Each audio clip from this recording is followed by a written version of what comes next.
Әзірбайжан Мәмбетов көшесі Нұр-Сұлтан қаласының оң жағалауында Омар Қараш көшесінен басталып Абай даңғылында аяқталады. Ағыбай Батыр, Амангелді Иманов, Бұқарбай Батыр, Кенесары көшелерін қиып өтеді. Ұзындығы 846,3 метр.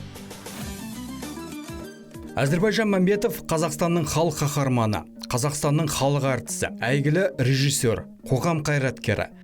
Әзірбайжан Мәмбетов Мұхтар Әуезов атындағы Қазақ мемлекеттік академиялық драма театрында режиссер, Қазақфильм киностудиясының директор болып қызмет істеді.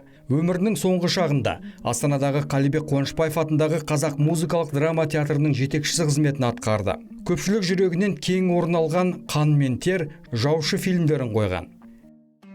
Есіл өзенінің жағалауына Әзірбайжан Мәмбетов көшесінің бойымен бара аласыздар. Елорданың ескі бөлігі мен жаңа ауданын жалғап жатқан Есіл өзенінің жағалауы қала тұрғындары мен қонақтарының сүйікті демалыс орнына айналған. Елорданың екі жағалауын жалғастыратын Атырау жаяу жүргіншілер көпірі осы көшенің бойында орналасқан.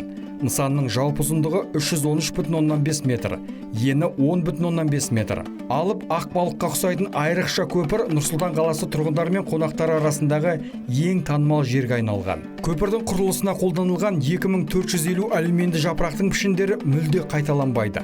Әрқайсының пішіні ерекше. Сондай-ақ Әзірбайжан Мәмбетов көшесінің бойында Махамбет Өтемісұлы атындағы оқушылар сарайы, Біріккен ұлттар ұйымының өкілдігі, Абай кітап үйі орналасқан.